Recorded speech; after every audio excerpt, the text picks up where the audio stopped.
You'd expect urban settlements to be carefully planned. After all, things like street structures, power grids, and, let's face it, plumbing are all things that require professionals with expertise and knowledge of the big picture. Or so you'd think. Turns out there are lots of communities that just spontaneously popped into existence with no one really supervising their construction. The results, as you can probably imagine, have been mixed, but at least the stories are always interesting. Here are some of our favorite spontaneously created cities.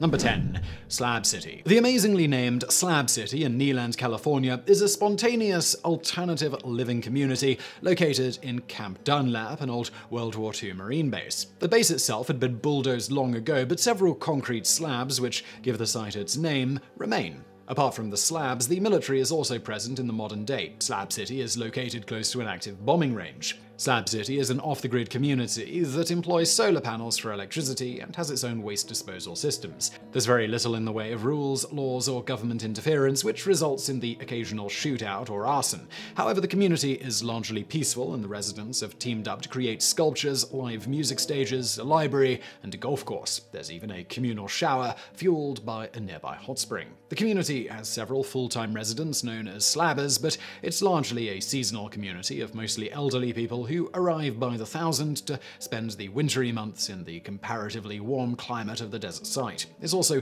extremely hard to miss should you decide to see the place for yourself. Visitors to Slab City are greeted by a 50-foot tall mound called Salvation Mountain, a massive, colorful folk art installation that a Slab City resident named Leonard Knight spent decades creating. Number 9. Copenhagen's Freetown, Kristiania. In 1971, Denmark's defense ministry decided to close down a large fortress in Copenhagen and left it to its own devices. Recognizing a cool thing when they saw it, residents of the city soon took down the fences and let their kids play in the area. Eventually, squatters arrived, but they weren't just happy to live in the place, they outright took it over. They renamed the place Christiania and declared it to be an autonomous free city with its own laws, taxes, and stuff like that. Remarkably, the Danish government didn't do the obvious thing and forcefully evict everyone involved. Instead, they went along with the idea and declared it a social experiment. Christiania slowly grew into a settlement of roughly 1,000 people who shaped it into an open anarchist community where both selling and using drugs is legal. However, in some ways, Christiania's success is the very thing that ultimately turned it into a failure. Though the Freetown was successful in its mission to create a hippie utopia, it has ultimately fallen victim to the same thing so many other cool places suffer from: gentrification. Over the years, Christiania has become normalized under Danish law, and in 2011, the squatters had to resist the government's attempts to bring the Freetown back into the fold by buying the area's land from the state. This, combined with a huge interest in the area, has dramatically shifted the area's economy, and rents have risen so much that original citizens can barely afford to live there anymore. One long-term resident had to move away when his rent rapidly rose from $300 to $1,300. Number 8.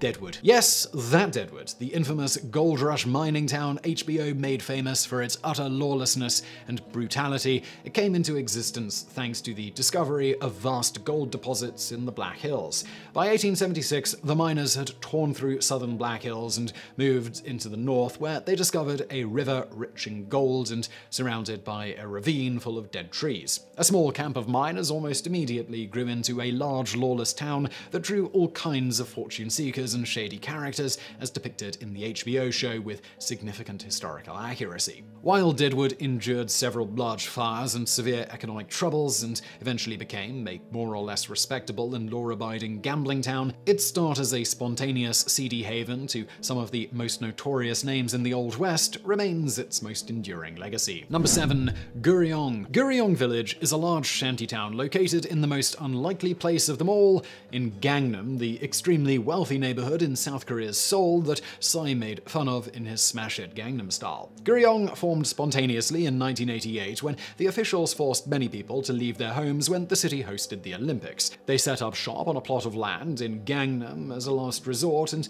have remained there since. Residents of the Guryong village have existed in this limbo for decades, and although the government has plans to relocate them yet again and demolish the shoddily built village, the redevelopment plan has been delayed multiple times because because politicians can't agree on how to compensate the villagers. Number 6. Miami's Umoja Village. Umoja Village in Miami, Florida was a spontaneous shantytown built in the Liberty City area of the town by a bunch of housing activists who wanted to draw attention to the city's vast housing problems. The cardboard and wood construct started out as part protest, part street theater, but soon filled up with the area's actual homeless who set up gardens and a communal kitchen. The community attracted a lot of media attention and became the symbolic heart of the city's affordable housing crisis. When Miami hosted the Super Bowl, international journalists visited Umoja Village, presumably to the chagrin of city officials. Unfortunately, the village only survived around 6 months. In 2017, a candle that had been left unattended torched the whole Umoja Village to the ground.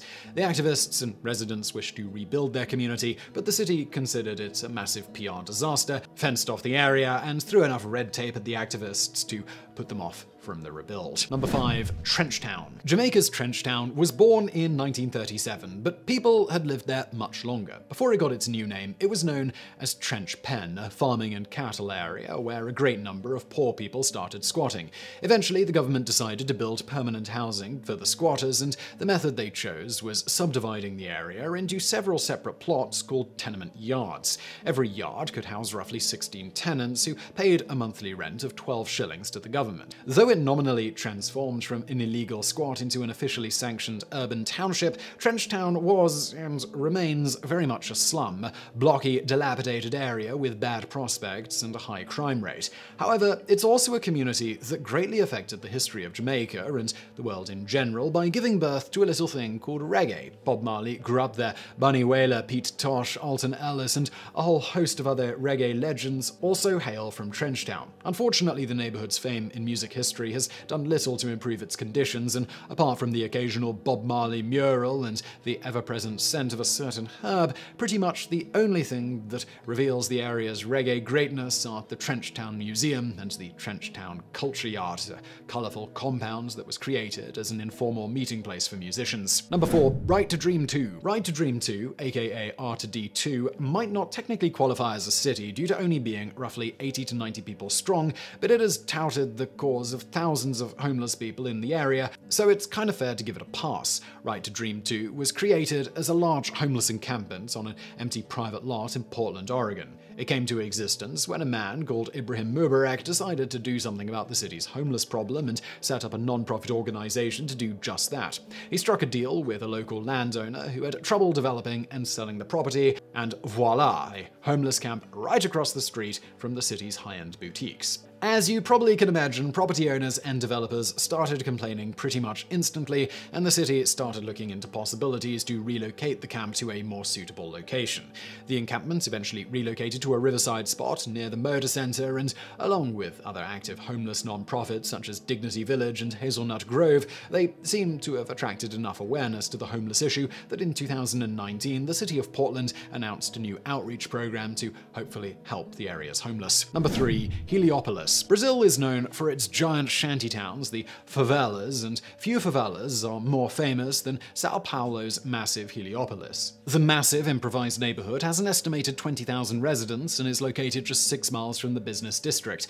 It keeps growing because residents keep adding to the existing buildings. Heliopolis residents build whenever a relative returns home, a new child is born, or some other event necessitates some extra space. While there is technically an architect who supervises home improvement projects in the region, the results can be highly eccentric. Over time, Heliopolis's buildings have become sturdier and its infrastructure better. Longtime resident Sandra Regina dos Santos says that they have access to electricity and water these days, which wasn't a given back in the day. Apart from new buildings and annexes popping up constantly, the original buildings from the 1970s have been rebuilt and expanded. What used to be a quickly thrown together wooden shack may have become a sturdy 3-floor building. Number 2. Cairo's Garbage City. Cairo's Garbage City is technically a walled area called Manshiat Nasser, a slum neighborhood that's home to 262,000 of not only the city's, but the entire country's poorest inhabitants. A large number of its residents are Coptic Christians who are known by the derogatory name Zabaleen, which means garbage men. In the 1940s, the Zabaleen used to be farmers, but poverty and hunger caused them to start migrating from Upper Egypt. By 1970, they had settled in an abandoned quarry and started developing a modest economy by sorting out the city's trash. Cairo's waste disposal system is lacking, to put it mildly, so the Zabaleen collect trash from the streets free of charge and bring it all to Garbage City to manually sort it out to see what they can use it for. Metals, plastics, cardboards, and fabrics are all separated from each other and sold to the next layer of the economy, who go on to further process the materials. Even the rotting food in the trash is put to use as pig food.